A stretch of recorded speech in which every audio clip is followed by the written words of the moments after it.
क्या हो अगर भारत के अतीत के सबसे बड़े रहस्य अखबारों या कानाफूसी से नहीं बल्कि आर्टिफिशियल इंटेलिजेंस से सुलझाए जा सकें? स्वागत है नेताजी और डिजिटल युग एआई खोलेगा राज में। नेताजी का परिचय एक ऐसे व्यक्ति के रूप में जिनका जीवन, खासकर उनका गायब होना, आज भी अटकलों और गहरे रहस्य में लिपटा हुआ है। पेश है मुख्य सवाल, क्या हो अगर एआई उन सच्चाइयों को भी उजागर कर दे जिन्हें इतिहासकार भी नजरअंदाज कर गए। एआई की क्षमताओं को समझिए। पैटर्न पहचानना।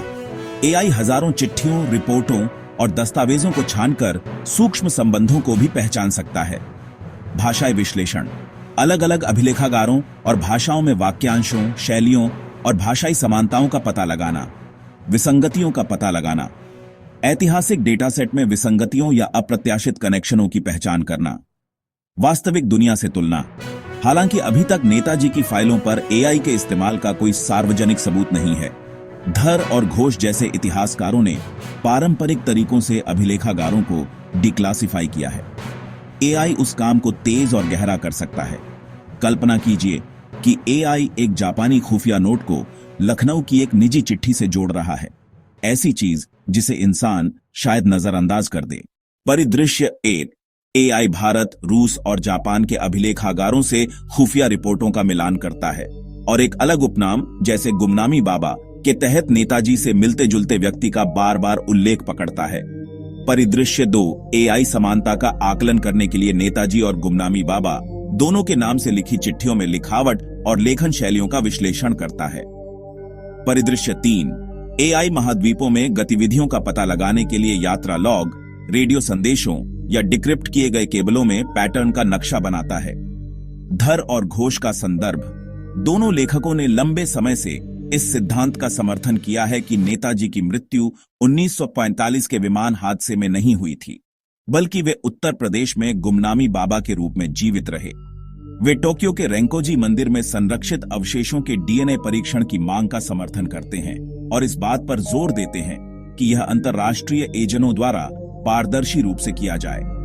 वे छेड़छाड़ की गई डीएनए रिपोर्ट और डिक्लासिफाइड फाइलों की संभावना की ओर भी इशारा करते हैं, जो दशकों तक चली व्यापक निगरानी और अलग अलग कहानियों को उजागर करती है।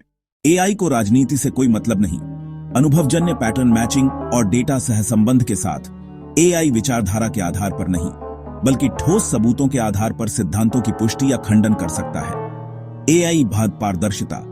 एक ऐसे एआई मॉडल की कल्पना करें जिसे डिक्लासिफाइड दस्तावेजों जैसे 2010, 2015 और 2012 में जारी किए गए पर प्रशिक्षित किया गया हो, जो गुप्त निगरानी, दबी हुई रिपोर्टों या अनछुए पत्राचार की ओर इशारा करने वाले डेटा के असामान्य समूहों को चिह्नित करता है।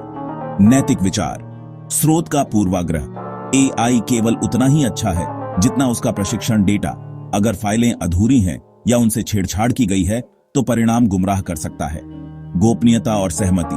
संवेदनशील व्यक्तिगत पत्रों या डीएनए संबंधी डेटा के साथ काम करते समय कानूनी और नैतिक सुरक्षा उपायों का पालन करना चाहिए। कथा का प्रभाव। एआई की व्याख्याएं मानवीय बारीकियों पर हावी हो सकती हैं। इन्हें पूरक उपकरणों के रूप में ही रखा जाना चाहिए। निष्कर्ष, एआई इतिहासकारों की जगह नहीं लेता, लेकिन यह हमारी दृष्टि का विस्तार कर सकता है। नेताजी का स्थायी रहस्य इस बात पर प्रकाश डालता है कि कैसे डिजिटल उपकरण आखिरकार इन अधूरी कड़ियों को जोड़ सकते हैं। Call to action. दर्शकों, यह कल्पना करें कि एआई अन्य ऐतिहासिक पहेलियों को कैसे नया आकार दे सकता है।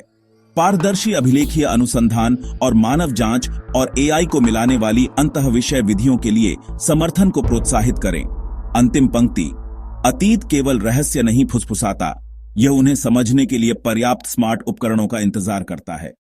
शायद एक दिन एआई नेताजी की कहानी को वह स्पष्टता देगा जिसकी वह हकदार है।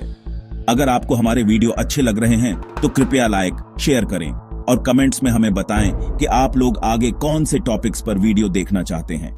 जय हिंद, जय भारत, जय नेताजी।